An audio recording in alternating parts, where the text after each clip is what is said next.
नमस्कार.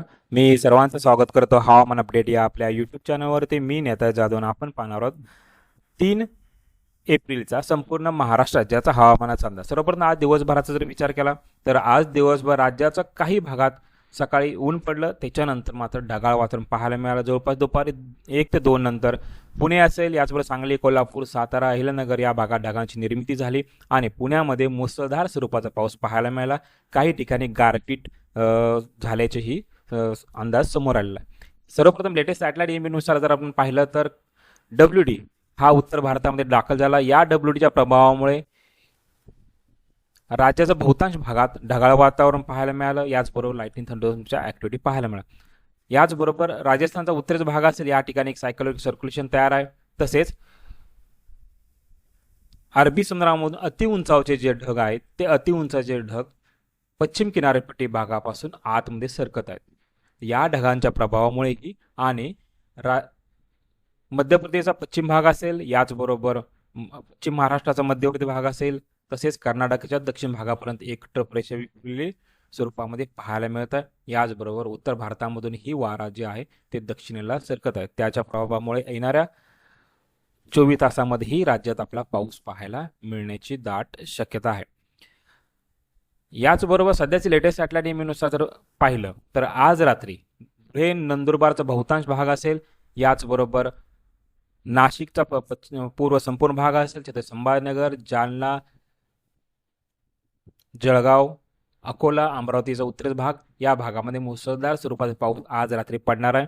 याचबरोबर सकाळच्या वेळेलाही अमरावतीचा जो पूर्व भाग असेल त्या ठिकाणीही काही प्रमाणामध्ये पाऊस पाहायला मिळण्याची दाट शक्यता आहे. याचबरोबर अहिल्यानगरमध्ये आणि पुण्यामध्ये आज दिवसभर मुसळधार स्वरूपाचा पाऊस पाहायला मिळाला. मात्र हे ढग सध्या आता जे वेळेला सरकत आहेत, त्यामुळे या ठिकाणी वातावरण हे थोडंफार निवळलेलं पाहायला मिळत आहे. तसेच बीडचा दक्षिण भाग असेल, लातूरचा संपूर्ण भाग असेल, याचबरोबर धाराशिव, सोलापूर, सांगली, जत, कवठेमहांकाळ, आटपाडी, तासगाव, मिरज, पलूस, याचबरोबर सातारा, दहिवडी, फलटण या भागामध्येही आज रात्री पावसाची दाट शक्यता आहे. कोल्हापूरचा अतिपूर्व भाग असेल, या ठिकाणी लाइटनिंग थंडरस्टॉर्मची ऍक्टिव्हिटी पाहायला मिळतात. तो काही 1-2 ठिकाणी आपल्याला त्या ठिकाणी गारपीट ही पाहायला मिळण्याची दाट शक्यता आहे. याचबरोबर सकाळच्या वेळेला उद्या सकाळी शक्यतो करून हिंगोली असेल, परभणी असेल, याचबरोबर यवतमाळचा पूर्व भाग असेल, नांदेडचा उत्तर भाग या भागामध्येही पाऊस पाहायला मिळण्याची दाट शक्यता आहे. याचबरोबर विदर्भाचा जर विचार केला, विदर्भातील शक्यतो करून वर्धाचा उत्तर भाग, नागपूरचा उत्तर भाग या भागामध्ये हलके पतीचे ढग पाहायला मिळण्याची दाट शक्यता आहे. याचबरोबर कोकणाचं जर पाहिलं, मुंबई, ठाणे, पालघर, कल्याण, रायगड आणि रत्नागिरीचा उत्तरेचा भाग असेल, सिंधुदुर्गचा काही भाग असेल, या ठिकाणी आपल्याला ढगाळ वातावरण फक्त पाहायला मिळतं. याचबरोबर येणाऱ्या 24 तासात आपण राज्याच्या पावसाचा अंदाज जर पाहिला तर येणाऱ्या 24 तासामध्ये राज्यातील बहुतांश भागामध्ये पाऊस असाच कायम राहण्याची ही दाट शक्यता आहे. सर्वप्रथम पुण्याचं जर पाहिलं, पुण्याचा बहुतांश भागामध्ये पाऊस हलक्या मध्यम स्वरूपाचा पाऊस पाहायला मिळेल.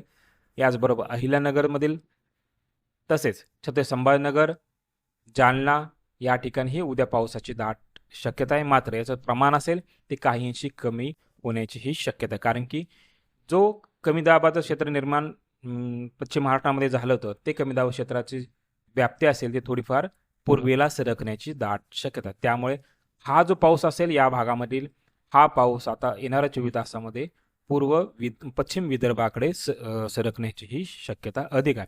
याचबरोबर सातारा जिल्ह्यातील कराड, पाटण, ओडोज, दहिवडी, फलटण, वाई, शिरवळचा काय भाग असेल या ठिकाणी ढगाळ वातावरण पाहायला मिळणार आहे. कोल्हापूरचा अतिपूर्व भाग असेल, या ठिकाणी पावसाची शक्यता अधिक आहे. सांगलीचाही अतिपूर्व भाग असेल, जत, कवठेमहांकाळ, आटपाडी, मिरज या ठिकाणीही पावसाची शक्यता अधिक आहे. याचबरोबर सोलापूरचा काही 1-2 ठिकाणीही आपल्याला गारपिटीसही पाऊस पाहायला मिळण्याची दाट शक्यता आहे. याचबरोबर मराठवाड्याचा गेवराई, बीड, केज, अंबेजोगाई काही भागामध्ये पाऊस हलक्या स्वरूपाचा पाऊस पाहायला मिळू शकतो.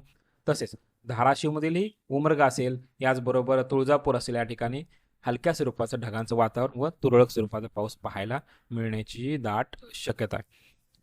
याचबरोबर अमरावती असेल, अकोला असेल, यवतमाळ, वर्धा या एक दुसऱ्या भागामध्ये विखुरल्या स्वरूपामध्ये पाऊस आपल्याला पाहायला मिळण्याची दाट शक्यता या ठिकाणी आहे.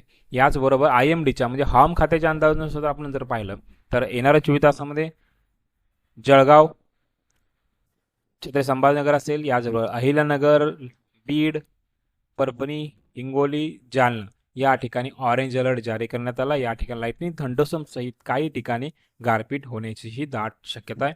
याचबरोबर धुळे असेल, नाशिकचा संपूर्ण भाग, पुणे संपूर्ण जिल्हा, सोलापूर, धाराशिव, लातूर, नांदेड, यवतमाळ, चंद्रपूर, गडचिरोली आणि अमरावती असेल, याचबरोबर अकोला आणि बुलढाणा या ठिकाणी येलो अलर्ट जारी करण्यात आलेला आहे. याचबरोबर या ठिकाणी लाईटनिंग थंडरस्टॉर्म सहित काही ठिकाणी मध्यम स्वरूपाचा पाऊस आपल्याला पाहायला मिळणार आहे. जास्त जोर म्हणजे जास्त जास्त प्रमाणामध्ये नाही आहे, मात्र काही ठिकाणी जे आयसोलेटेड प्लेसेस असतील त्या ठिकाणी पाहायला मिळू शकतं. याच्या व्यतिरिक्त जर पाहिलं तर सांगली असेल, कोल्हापूर, सातारा संपूर्ण जिल्हा असेल, कोकणाचा संपूर्ण भाग, दक्षिण भाग असेल, याच्यामध्ये रायगड असेल, रत्नागिरी, सिंधुदुर्ग या ठिकाणी काही प्रमाणामध्ये ढगांचं वातावरण पाहायला मिळेल व लाईटनिंग थंडरस्टॉर्म सहित हलक्या स्वरूपाचा पाऊस आयसोलेटेड प्लेसेसवरती पाहायला मिळण्याची दाट शक्यता आहे. तसेच नंदुरबारमध्येही 1-2 ठिकाणी हलक्या स्वरूपाचा पाऊस पाहायला मिळण्याची दाट शक्यता आहे. याचबरोबर वर्धा असेल, नागपूर असेल, भंडारा आणि गोंदिया या ठिकाणी मात्र कोणताही अलर्ट हवामान खात्याने दिलेला नाही. तर हे होतं येणाऱ्या 24 तासाचं राज्याचं हवामान अपडेट. जर आतापर्यंत हवामान अपडेट या यूट्यूब चॅनल सबस्क्राईब जर केलं असेल तर कृपया सबस्क्राईब करा, बेल आयकॉन नक्की करा. धन्यवाद.